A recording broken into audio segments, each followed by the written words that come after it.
Video शुरू करने के पहले एक क्विक रिमाइंडर, ये वीडियोस प्योरली एजुकेशनल पर्पसेस के लिए हैं। ये हमारे तरफ से किसी भी तरीके की रिकमेंडेशंस नहीं है, इसलिए हमेशा खुद की रिसर्च करें और वो चॉइस लें जो आपके लिए बेस्ट हो। Hello friends, welcome back to our channel. कैसे हैं आप सब फ्रेंड्स? इन्वेस्टिंग की दुनिया में ना एक डिबेट चलती आ रही है दो इन्वेस्टमेंट स्ट्रैटेजीज को लेकर के, मोमेंटम इन्वेस्टिंग और वैल्यू इन्वेस्टिंग। लेकिन एक मिलियन डॉलर क्वेश्चन ये है कि आपको आखिर चूज क्या करना चाहिए। क्या वो फास्ट पेस्ड मोमेंटम इन्वेस्टिंग की एक्साइटमेंट या फिर वैल्यू इन्वेस्टिंग की वो पेशेंट अप्रोच। आज हम डीप डाइव करने वाले हैं इन दोनों ही इन्वेस्टमेंट स्ट्रैटेजीज में। हम एक्सप्लोर करेंगे इनकी इंट्रिकेसीज, इनके परफॉर्मेंसेस को कंपेयर करेंगे और इस सवाल का जवाब ढूंढने की कोशिश करेंगे कि इनमें से बेहतर अप्रोच आखिर क्या है। लेकिन इसके पहले अगर आपने नहीं किया है तो go ahead and like button को हिट करिए, अपने दोस्तों के साथ इस वीडियो को शेयर करिए एंड ऑफ कोर्स हमारे चैनल को सब्सक्राइब भी कर दीजिए।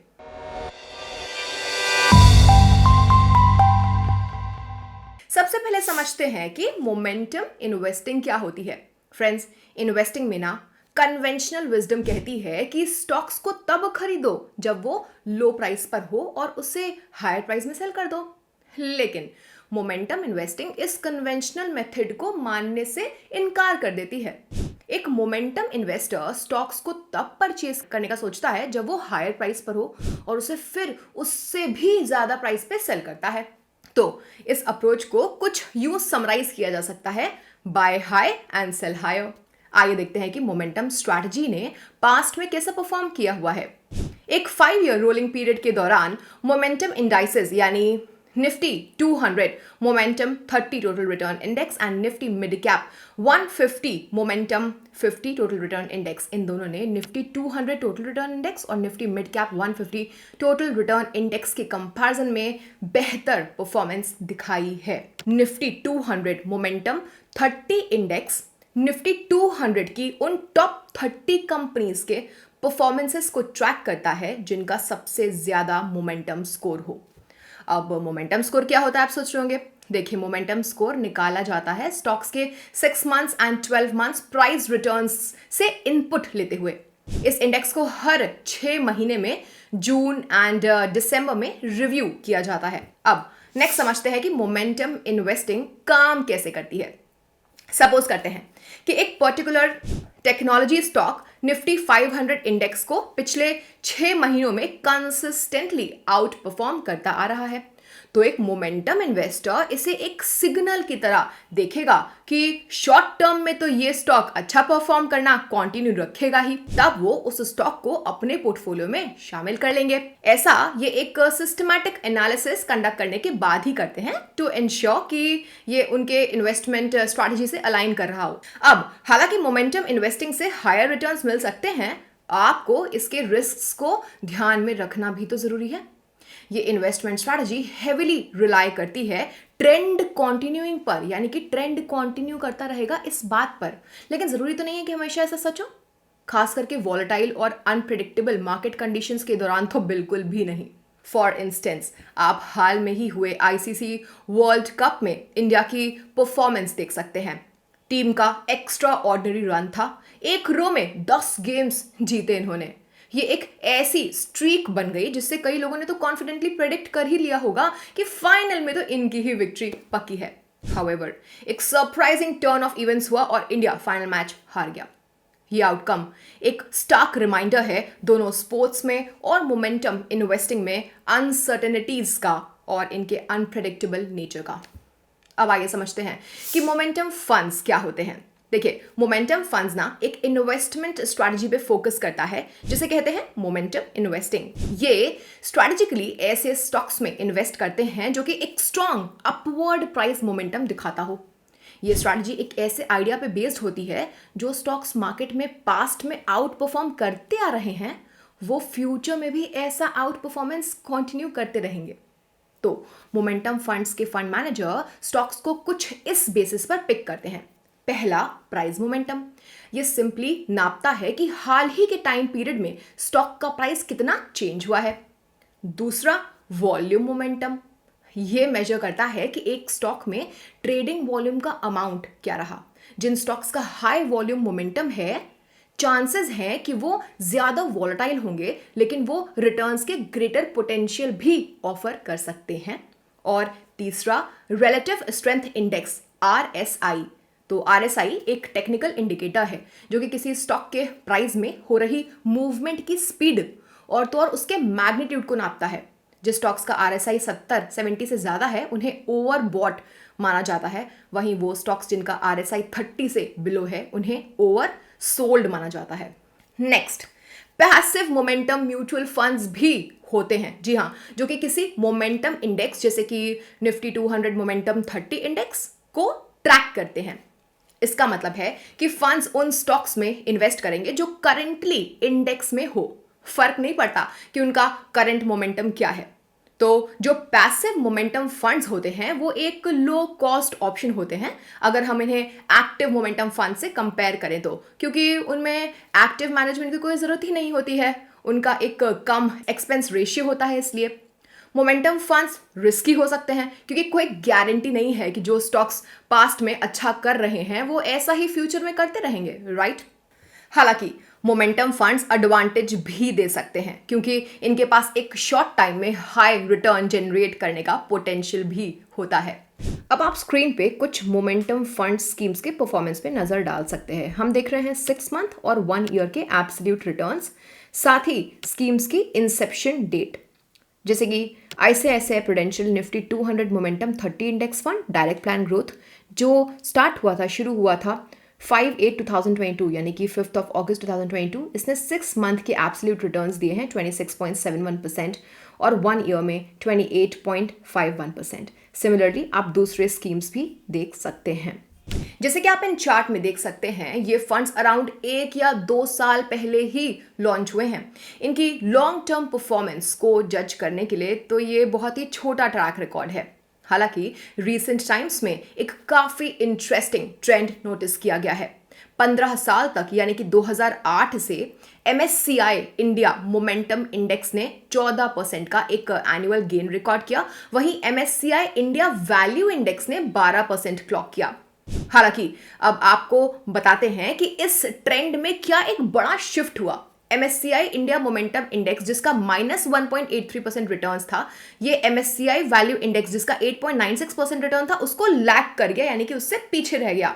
ऐसा पिछले 1 साल में हुआ और इसने 2008 से 1.5 डिकेड के आउट परफॉर्मेंस को खत्म कर दिया। तो वैल्यू इन्वेस्टिंग स्ट्रैटेजी धीमे धीमे मोमेंटम स्ट्रैटेजी के कंपैरिजन में अच्छा परफॉर्म कर रही है। तो आइए अब समझते हैं कि वैल्यू इन्वेस्टिंग स्ट्रैटेजी क्या होती है। फ्रेंड्स, वैल्यू इन्वेस्टर्स एक्टिवली उन स्टॉक्स को पिक करते हैं जिसको according to them stock market underestimate कर रहा हो।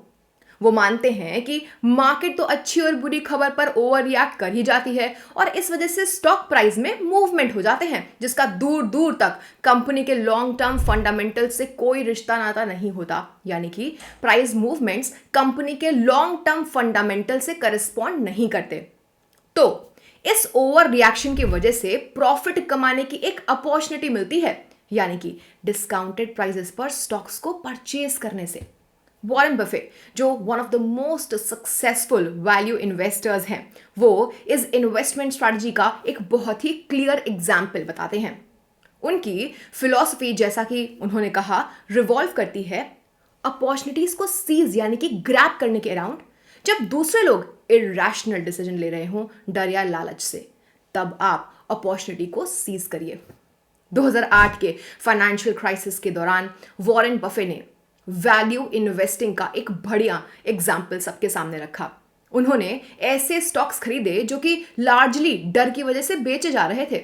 उन्होंने Bank of America and Goldman सैक्स में इन्वेस्ट किया, even though market short term में डरी हुई थी इनको लेकर के, लेकिन वॉरेन बफे ने इनके लॉन्ग टर्म वैल्यू को रिकॉग्नाइज कर लिया। इनका ये ऑपोजिट यानी कि कॉन्ट्रेरियन मूव इनकी एक असेसमेंट पर बेस्ड था। कौन सी असेसमेंट? कि ये कंपनीज फंडामेंटली स्ट्रांग हैं और इस वक्त अंडर वैल्यू चल रही हैं। हालांकि इन्होंने गोल्डमैन सैक्स में अपना स्टेक सेल कर दिया, लेकिन बैंक ऑफ अमेरिका अभी भी बर्कशायर हैथवे की बिगेस्ट होल्डिंग्स बनी हुई है। इस क्राइसिस के दौरान बफे की इन्वेस्टमेंट्स ने सिग्निफिकेंटली पे ऑफ किया और ये बर्कशायर हैथवे के एक इंप्रेसिंग लॉन्ग टर्म रिटर्न्स में ह्यूज कंट्रीब्यूशन रहा।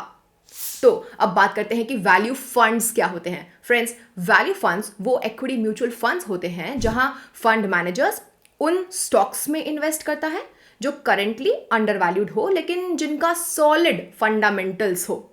इनकी इस स्ट्रैटेजी के पीछे का प्रेमाइस ये होता है कि फ्यूचर में इन स्टॉक्स की वैल्यू बढ़ेगी एक बार जब मार्केट इनके असल यानी कि एक्चुअल पोटेंशियल को रियलाइज कर लेगा और इस वैल्यू अनलॉक की हेल्प से इन्वेस्टर्स को गेन होगा। अब आप स्क्रीन पे 10 ईयर रिटर्न्स के बेसिस पे टॉप 3 वैल्यू फंड्स की लिस्ट देख सकते हैं। 10 ईयर रिटर्न्स के बेसिस पे नंबर 1 पे है HSBC value fund direct plan growth. इसका 10 ईयर रिटर्न है 21.86%, हालांकि 5 ईयर रिटर्न्स है 20.14%। Similarly we have JM value fund direct plan growth जिसने दिया है 20.67% के 10 ईयर रिटर्न्स, वहीं 5 ईयर रिटर्न्स रहे 21.63%। Then we have ICICI Prudential Value Discovery Fund Direct Plan Growth, a 10-year returns of 20.41%, 5-year returns 20.86%. अगला सवाल, आखिरकार मोमेंटम से वैल्यू इन्वेस्टमेंट स्ट्रैटेजी की तरफ ये ट्रेंड रिवर्सल हुआ क्यों? अगर हिस्टोरिकली देखा जाए ना तो मोमेंटम इन्वेस्टमेंट स्ट्रैटेजीज ने अक्सर वैल्यू इन्वेस्टमेंट स्ट्रैटेजीज को आउट परफॉर्म किया है। अब वैल्यू इन्वेस्टिंग अप्रोच 2008 से 2020 तक बहुत ज्यादा इफेक्टिव नहीं थी क्योंकि लो इंटरेस्ट रेट्स टेक्नोलॉजी जैसे फास्ट ग्रोइंग सेक्टर्स को फेवर जो कर रहे थे। लेकिन लास्ट ईयर वैल्यू स्टॉक्स ने मोमेंटम स्टॉक्स से बेहतर परफॉर्म करना शुरू कर दिया। जी हाँ, मूविंग फॉरवर्ड नेक्स्ट क्वेश्चन है कि क्या आपको वैल्यू फंड्स देखने चाहिए या फिर मोमेंटम फंड्स? देखिए, आपको एक इंटरेस्टिंग ऑब्जर्वेशन बताती हूं। अगर आप UTI निफ्टी 200 मोमेंटम 30 फंड के पोर्टफोलियो पर नजर डालें, आप देखेंगे कि इनके सितंबर 2023 में टॉप होल्डिंग्स थी TVS Motors, Indian hotels and power finance, जिन्होंने लास्ट 1 ईयर पीरियड में 52%, 51% एंड 230% रिस्पेक्टिवली रिटर्न्स दिए। दूसरी तरफ निफ्टी 500 वैल्यू 50 फंड ने ONGC और NTPC में इन्वेस्ट किया, दोनों ने ही 50% रिटर्न्स डिलीवर किया और वहीं पावर फाइनेंस भी फंड के टोटल पोर्टफोलियो का 6% है, यानी कि अमंग टॉप होल्डिंग्स है। लेकिन ये पावर फाइनेंस स्टॉक्स दोनों फंड्स यानी कि मोमेंटम और वैल्यू फंड्स का पार्ट कैसे बन गया? ऐसा इसलिए क्योंकि वो वैल्यू स्टॉक्स जो कि अचानक से ट्रेंड को चेंज कर देते हैं ना, वो दोनों ही इन्वेस्टमेंट स्ट्रैटेजीज का पार्ट बन जाते हैं। बेयर मार्केट में हुई इनिशियल अंडर परफॉर्मेंस के पीरियड के बाद स्टार्टिंग में इन स्टॉक्स को वैल्यू फंड्स वैल्यू अपॉर्चुनिटीज की तरह मान रहे थे इवन व्हेन ये अंडर परफॉर्म कर रहे थे। लेकिन जब इन्होंने परफॉर्म करना शुरू कर दिया, मोमेंटम फंड्स ने भी इनको ग्रैब कर लिया। वो मोमेंटम फंड्स जो अपने पोर्टफोलियोज की शॉर्ट टर्म रीबैलेंसिंग करते रहते हैं, वो ऐसे ट्रेंड चेंजेस को बहुत जल्दी और बेहतर तरीके से ग्रैब भी कर लेते हैं। जैसे रियल एस्टेट स्टॉक्स ने मार्केट को यानी निफ्टी 50 को अराउंड एक डिकेड के लिए अंडर परफॉर्म किया। 2013 और 2020 के बीच निफ्टी रियलिटी इंडेक्स ने 2.5% ही गेन किया अगेंस्ट निफ्टी 50 जिसका 10% जंप था। लेकिन पिछले एक पीरियड में लास्ट 1 ईयर पीरियड में निफ्टी रियलिटी इंडेक्स 54% से अप है और इससे वैल्यू फंड्स ने कैप्चर कर लिया है, लेकिन मोमेंटम फंड्स ने नहीं। ऐसा इसलिए क्योंकि मोमेंटम पोर्टफोलियोज जिनका शॉर्ट टर्म रीबैलेंसिंग है वो तो ऐसे इन्वेस्टमेंट ट्रेंड चेंजेस को पकड़ लेते हैं, लेकिन वो जिनका एक लॉन्गर यानी कि लंबा रीबैलेंसिंग टाइम होता है वो ऐसे अपॉर्चुनिटीज को मिस कर जाते हैं। Both momentum and value investing strategies inherently cyclical होती हैं और एक दूसरे से टिपिकली एक लो कोरिलेशन दिखाती हैं। इस साइक्लिकल नेचर का मतलब है कि जहां एक इन्वेस्टमेंट स्ट्रैटेजी अंडर परफॉर्म कर रही हो, दूसरी एक period of out performance experience कर रही होगी and vice versa.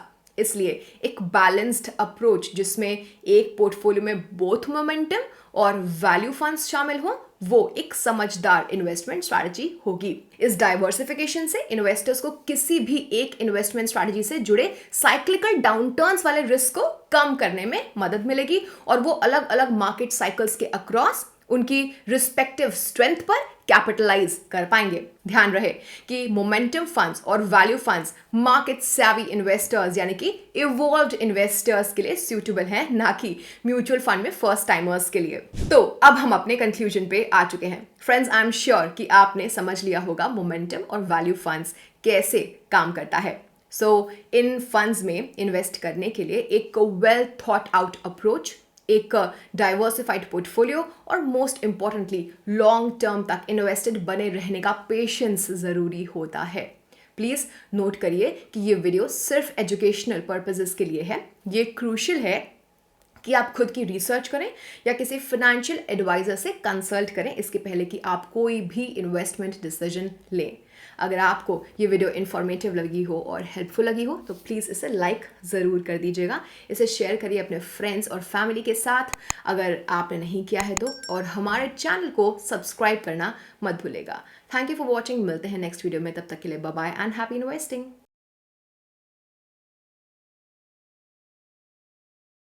Mutual fund investment are subject to market risks. Read all the scheme-related documents carefully before investing. Mutual funds are not exchange-traded product, and Next Billion Technology Private Limited facilitates investment in mutual fund through BSC Star platform. Dispute with respect to mutual fund through our platform would have access to exchange investor redressal forum or arbitration mechanism.